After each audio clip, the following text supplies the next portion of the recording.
Learn English through stories. Lesson 3. How to practice speaking.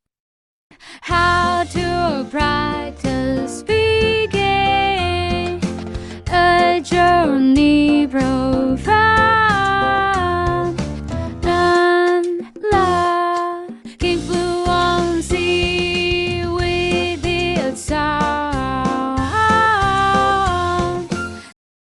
On Thursday, I go to school again. We have a new student in our class. Her name is Monica and she is from Italy. At the beginning of the lesson, my teacher asks Monica some questions. My teacher knows Monica because Monica visited her class 1 year ago.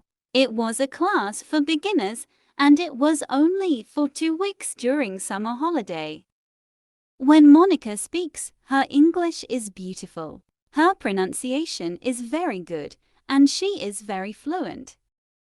My teacher is very happy and she tells Monica, "Your school in Italy must be very good." Monica says, "I don't go to any school. I learn English at home. I use techniques from you.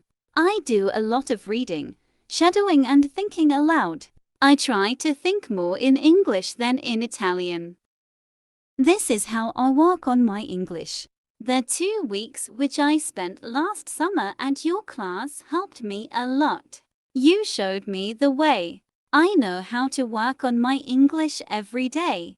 This is why I wanted to go to your class again because 1 year ago, I was a beginner, and now I can speak English.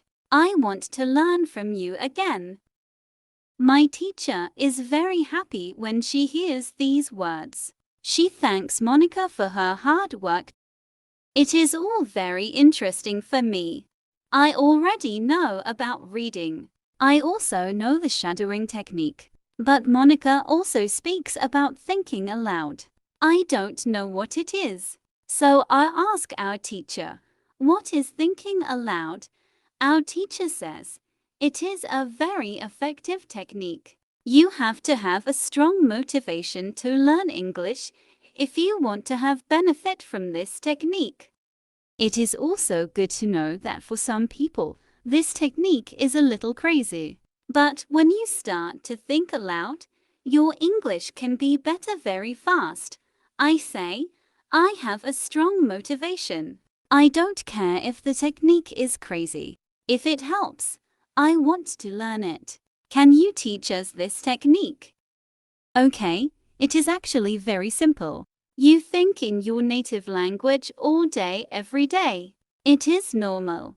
Now, you can start to think in English. And when you start to think in English, then you can think aloud. You simply say aloud what you think. It is all. I say, it is very simple. Why is it very effective? Our teacher says, maybe you can ask Monica. She uses this technique. Maybe she can tell you more about this technique. Then our teacher asks Monica if it is okay for her to speak about her experience with thinking aloud. It is no problem for Monica. She says, "When I started with this technique, it wasn't easy. I started with very simple sentences. For example, I can speak English. It is good that I can speak English. I want to be better. I need to practice every day. I don't know many words, but I can use these words well. I can say my ideas with these words. I can do this. This is great." The sentences were really simple, but at the beginning there was one problem.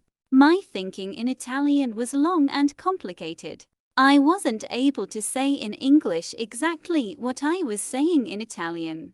I needed to find a simpler form for English. To think in simple English was the hardest part, but after some time it was normal for me to think in English. Then something interesting happened. I met a man from Australia. He was on holiday in Italy. I was still a beginner, but we started to speak English. I could see that I was able to speak with him without big problems. My sentences were simple and short, but I was able to speak. I didn't translate in my head from Italian to English. After the meeting with the man from Australia, I started to use thinking aloud more. This technique helped me a lot with my speaking. I still use it every day. It is really a very effective technique. Our teacher thanks Monica for her experience with thinking aloud. I want to use this technique because I also want to be better at speaking.